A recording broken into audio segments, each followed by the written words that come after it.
he's been on before numerous times. He's a good buddy of mine. I wanted him to come on today because a couple of weeks ago, we had some great questions regarding finances and whatnot. So Will graciously said, hey, maybe this will be a great topic to go live and talk about. So I've got Will on today to discuss that. So Will, thank you so much for sharing some of your valuable time with us today. Say a couple more things about yourself, my friend.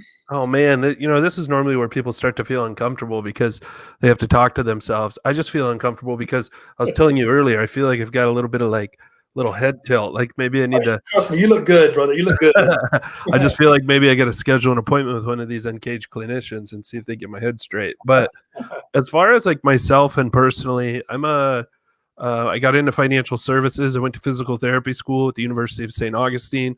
I know a number of you who will see this or probably already know me. Probably some of you I owe an apology to because, I'm an imperfect person, right? Like we all are, just trying to do a little better every day. But I got into this because I caught the advocacy bug in physical therapy school. I'd show up to the meetings at lunch. Truth be told, a lot of times because they said free food. And I'm a food-driven individual, like a great many people. Yeah, right. Part of my 2021 goal is to work on adding an exercise that I've come to be known as table pushaways and fork drops because of my food-driven motivation.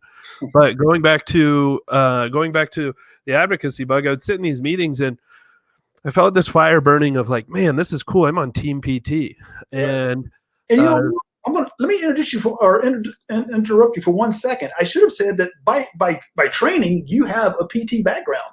Yep. You are PT, trained PT, gone financial. So, yeah, no. And so I would sit in these meetings and it all sounded good, but the messages didn't resonate. The energy was right, but the message didn't resonate, if that makes sense, because they were asking us to lobby for things I didn't understand because at that point, I'd never placed hands on a patient, carried my own course caseload, had a clinic, any of those types of things. So it felt strange that I would go lobby for money of something I didn't really understand. And so I carried with me that flame to help the profession, got into clinical practice, found that very quickly, I figured out the old pattern recognition, how to connect with people, and the people part of it was great. What slowly started to bother me is that I found that I was very distracted in patient interviews and evaluations because I would start wondering about myself and my problems more so than theirs. Like, man, did my student loan payment clear?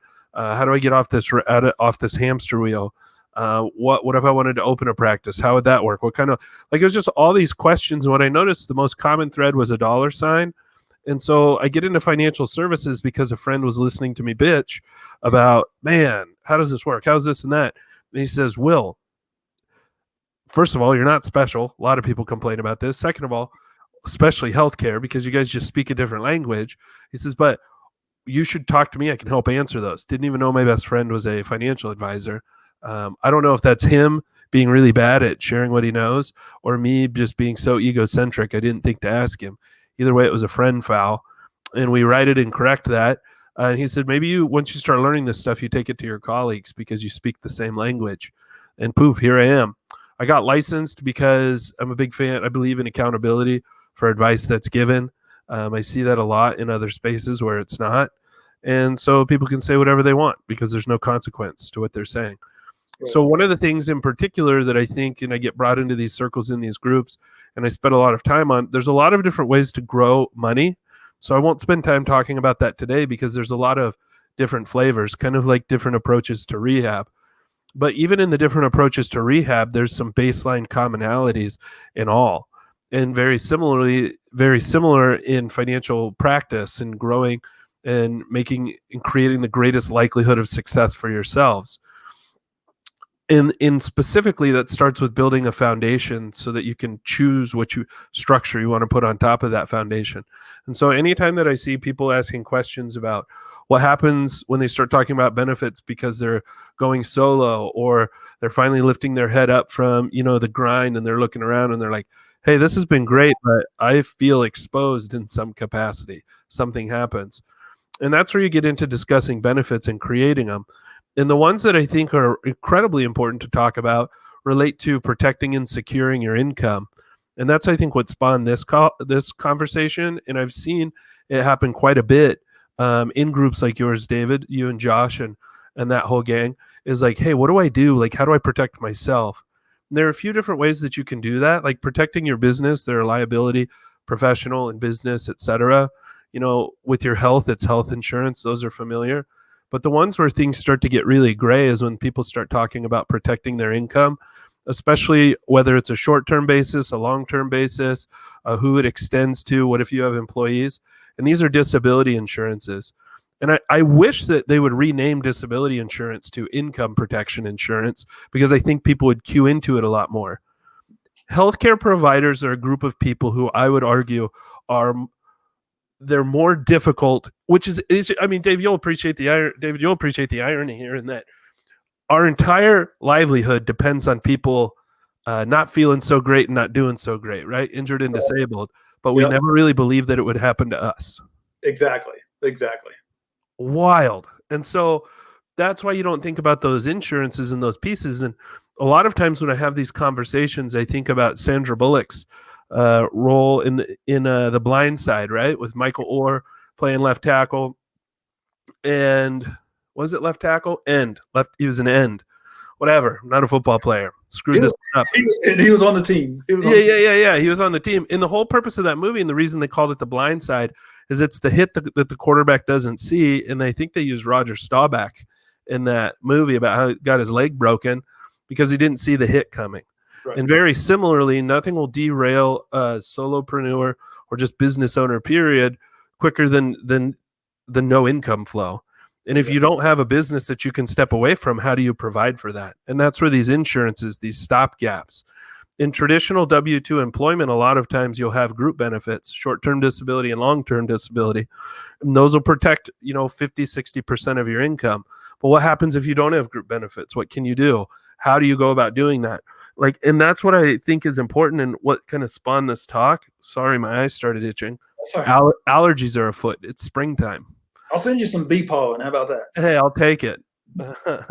And so that's where I think is a major blind spot for a lot of clinicians is they jump into solopreneurship. Well, when you go to these insurance companies and you say, hey, I want to be protected, the first thing they have to ask themselves, they have to align things up. They have to look at some of the legalities. Can we legally insure this person? And then from a business perspective, they have to say, is this person a worthwhile risk for us? And a lot of people in these groups have, I would say a high self-worth. And so they say, well, why wouldn't somebody insure me? Well, when you look at things on raw numbers, they have to make the decision. And if you're a new business owner and you don't have an income, they won't insure you. They can't insure you because you technically don't have any income. So now you're in a position of exposure. So one of the things that I think is important for people watching this is that if you're looking to bridge and you're getting ready to leave primary employment, I would look to secure long-term disability insurance in some capacity. And it won't protect as much income as you would like it to, but something is better than nothing. Step one, get some sort of coverage. What if I've already leapt into it and I need to be covered and protected in the event of a long-term disability? And I didn't define it because I just assumed it, but in this case, what I'm framing is any disability that lasts up to about 90 days, more often than not, they classify as a short-term disability. And I feel very strongly that most people it's within their capacity to save 90 days worth of income. Doesn't necessarily mean that it would be easy, but if you're talking about a cost to benefit, that's well within your reach. Those policies are expensive. Oftentimes it's multiples. It can easily be multiples of what a long-term disability policy would be.